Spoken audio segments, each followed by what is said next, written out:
विद्या की देवी माँ सरस्वती के चरणों में चरण वंदना। आज हम अकाउंटिंग रेशो का part 2 multiple choice question class +2 का चैप्टर नंबर 6 के कुछ क्वेश्चन और करेंगे। तो हमारा नेक्स्ट क्वेश्चन है, नेट प्रॉफिट रेशो जो है वो रिलेशनशिप स्थापित करता है between the items of net profit and net cell. Net profit ratio show the relationship between net profit and upon net sale. Operating ratio disclose the relationship between the item of जो आपका operating ratio है वो relationship स्थापित करता है cost of goods sold और operating expenses divide by net sale. तो D is the right answer. The next question is cost of goods sold equals to cost of goods sold जो है बराबर होता है सेल माइनस ग्रोस प्रॉफिट, और इसका दूसरा फॉर्मूला होता है सेल प्लस ग्रोस लॉस। तीसरा फॉर्मूला होता है opening stock plus net purchase plus direct expenses minus closing stock. तो ये इसका राइट आंसर है। उसके बाद नेक्स्ट क्वेश्चन है, with the help of earning per share per ratio company can estimate its distribution of dividend among its equity share holders. तो इसका answer आएगा dividend. If 365 days or 12 months are divided by stock turnover ratio, then it becomes the formula to calculate average period of stock or average age of stock। ये formula होता है average period और average age of stock. Turnover ratio are helpful for manager in evaluation process. किसमें है? Evaluation process में। Evaluation process में helpful है turnover ratio. Which of the following transaction does not effect current ratio. तो कौन सी transaction जो है current ratio को इफेक्ट नहीं करती है? क्रेडिट सेल ऑफ गुड्स भी नहीं करती है, कैश सेल ऑफ गुड्स भी नहीं करती है, अमाउंट रिसीव फ्रॉम डेटर भी नहीं है। तो ये all of the above right answer है, मतलब नो इफेक्ट आता है।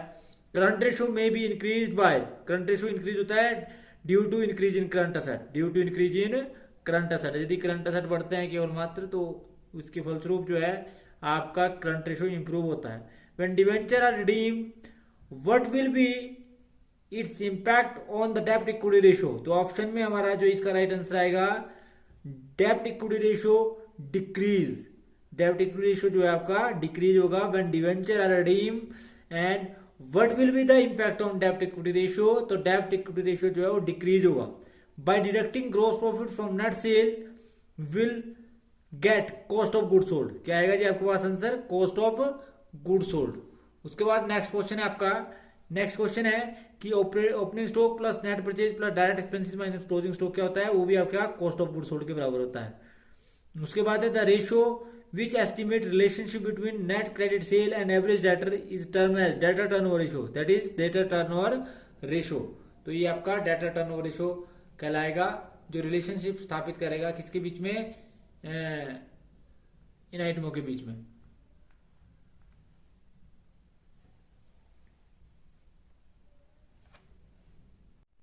नेक्स्ट क्वेश्चन है, the current liability 80,000 and working capital 2,40,000, stock is 40,000, the company quick ratio. तो कंपनी का क्विक रेशियो आएगा, आप करंट असेट जोड़ेंगे पहले, करंट लाइबिलिटी में एक वर्किंग कैपिटल जोड़ेंगे और उसमें से स्टॉक घटाएंगे तो आपके पास करंट असेट आएगा, उसको आप करंट लाइबिलिटी से डिवाइड करेंगे तो जो आंसर आएगा वो आएगा 3.5:1। उसके बाद there are working capital of rupees 2,70,000, current liability 30,000, fixed asset 4 lakh, debenture 2 lakh, long term bank loan is 80,000। And what is the डेब्ट to total asset. Total asset में करंट असेट वर्किंग कैपिटल और ये जोड़ेंगे। वर्किंग कैपिटल में आप current liability जोड़ेंगे, current asset आ जाएंगे, करंट असेट और फिक्स्ड असेट टोटल असेट आ जाएंगे। फिर आप क्या करेंगे, उसको डिवाइड करेंगे लॉन्ग टर्म डेब्ट से, तो आपके पास जो आंसर आएगा वो आएगा 40%। तो आप इसका आंसर निकालेंगे 40% मल्टीप्लाई बाय 100 भी करेंगे। उसके बाद है the next question is net profit ratio, net profit after interest but before tax जो आपका वो 3,50,000 है। 15% डेब्ट आपका 10 लाख है। कैपिटल एम्प्लॉयड 12,50,000 है। Return on capital employed will be, तो इसका जो राइट आंसर आएगा वो return on capital employed will be 40%, ये आएगा 40%। उसके बाद है next question, if there are liquid asset, there are liquid asset आपके पास दिए हैं वो दिए जी आपके पास 3,70,000, स्टॉक आपके पास दिया 80,000, और करंट लाइबिलिटी आपके पास दिया 1,50,000, कॉस्ट ऑफ गुड्स सोल्ड आपके पास दिया 7,50,000। तो आपको वर्किंग कैपिटल टर्नओवर रेशियो पूछा है, तो करंट असेट निकालेंगे सबसे पहले, अर्थात लिक्विड असेट में करंट असेट जोड़ देंगे, करंट लाइबिलिटी उसमें से घटा देंगे, वर्किंग कैपिटल आ जाएगी, कॉस्ट ऑफ गुड्स सोल्ड से इसको डिवाइड करेंगे, cost of goods sold divide by working capital, तो आपके पास आएगा ये 2.5 times. Which of the following not include in current liability, current liability में नहीं आएंगे डिवेंचर, क्रेडिटर भी आते हैं, ट्रेड पेबल्स भी आता है, बैंक ओवरड्राफ्ट भी आता है। Which of the following is not an solvency ratio, इसमें से सॉल्वेंसी रेशियो कौन सा नहीं है, तो लिक्विडिटी रेशियो जो है आपका सॉल्वेंसी रेशियो नहीं है, आपका डेप्ट इक्विटी रेशियो भी है, प्रॉपर्टी रेशियो भी है, टोटल असेट टू डेप्ट रेशियो भी है। उसके बाद है टोटल असेट, आपके टोटल डेप्ट आपको होती है 7,50,000, current liability 2,50,000, capital employed 7,50,000, total asset to डेप्ट रेशियो निकालना है, तो ये आपके पास आएगा 1.3:1। Which of the following ratio measure the proportion of total asset financed by proprietary fund, तो आपके पास आएगा प्रोप्राइटरी रेशियो, ये आएगा आपका proprietary ratio. The objective of interest coverage ratio is to establish a relationship between, तो ये आएगा net profit before interest and taxes divide by fixed interest charge on long term debts, तो ये is the right answer. उसके बाद next question है which of the following is classified as acid test ratio, तो acid test ratio जो आपका आएगा वो आएगा जी आपका inventory activity ratio, sorry classified as activity ratio, तो ये आपको आएगा inventory turnover ratio. Inventory turnover ratio, जितने भी टर्नओवर के रेशियो है वो एक्टिविटी रेशियो के अंदर आते हैं। विच ऑफ द फॉलोइंग, मतलब एक्टिविटी रेशियो के अंदर inventory turnover ratio, stock turnover ratio जिसको आप बोलते हैं, data turnover ratio, creditor turnover ratio, working capital turnover ratio, fixed asset turnover ratio, current asset turnover ratio, ये जितने भी रेशियो है वो एक्टिविटी रेशियो के अंदर आते हैं। नेक्स्ट क्वेश्चन है which of the following elements are considered while calculating working capital turnover ratio, तो उस कंडीशन के अंदर करंट असेट भी ले जाते हैं, करंट लायबिलिटी भी ले जाते हैं, रेवेन्यू फ्रॉम ऑपरेशन भी ले जाता है, तो all of the above is right answer, all of the above जो है इसका राइट आंसर आएगा। नेक्स्ट क्वेश्चन है the current ratio 2.5, amount of 2:5, amount of current liability is 25,000, what will the amount of current asset, तो इसका मतलब है जब आप इसको करंट रेशियो का फॉर्मूला लिखेंगे और 2.5 is equal to 25,000 current asset liability की वैल्यू कर देंगे, तो करंट एसेट की वैल्यू जो आपके पास आएगी वो आएगी 10,000, क्या आएगी जी 10,000। उसके बाद नेक्स्ट है when current ratio is 3:1, the amount of current liability is 1,10,000, the amount of current asset is 3,30,000, ये आपका इसका राइट आंसर आएगा। Which ratio measure the firm ability to meet short term obligation in times, तो short term obligation in times जो है वो आपका liquidity ratio आएगा, क्या आएगा जी liquidity ratio. For calculating quick asset and quick asset, for calculating quick asset inventory and prepaid expenses exclude from current asset, prepaid inventory and prepaid expenses exclude from current asset. Which of the following measure the firm's ability to meet its long term obligations, long term obligations जो है वो आएगा आपका solvency ratio. उसके बाद which ratio measure the velocity of conversion of stock into sale, तो ये आपको आएगा इन्वेंट्री टर्नओवर रेशियो, क्या आएगा जी आपका inventory turnover ratio. Average payment period is particularly useful for suppliers and lenders since its help in knowing the bill paying pattern of the firm. Which of the following is a profitability ratio? Which of the following is a profitability ratio? That is return on investment, that is return on investment, that is return on investment. उसके बाद है डेब्ट equity ratio measure, डेब्ट equity ratio measure the long term financial position of the business. Next is 100 minus operating ratio is equal to operating ratio, it is equal to operating ratio.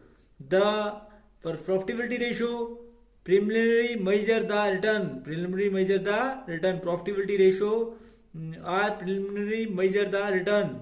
The next is activity ratio or measure the speed with which various accounts are converted into sales or cash, that is activity ratio, उस ratio को बोलते हैं activity ratio। हमारा next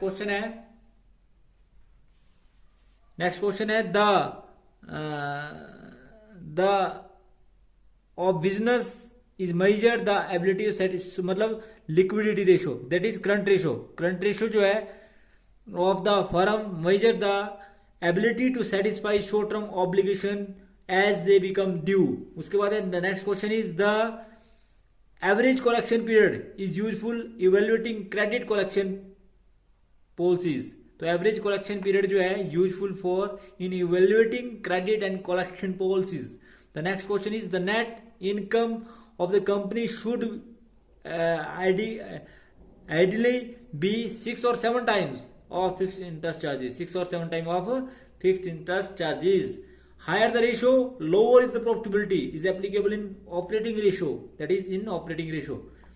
उसके बाद है the ideal ratio between two long term funds and total long term funds and total long term loans is 2:1. 2:1. The satisfactory ratio between internal and external equity is 1:1. That is 1:1. उसके बाद है cross sectional analysis involve the comparison of different firms financial ratio at the same point of time. तो ये आपका cross sectional. उसके बाद ratio provide a relative measure of a company perform and conditions. उसके बाद next the primary concern of creditors while assessing the strength of a firm is firm's short term liquidity. Short term liquidity. उसके बाद है operating expenses are mainly concern while calculating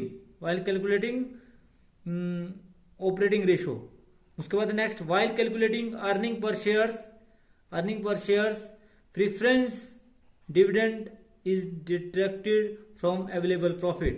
next है the total asset 770 and the total liability is rupees 260. the current liability rupees 40,000. then the total asset to debt ratio is 3.5:1 is the right answer. So thanks for watching the video. Please like, comment and subscribe my channel and press bell icon for next notification. Thank you.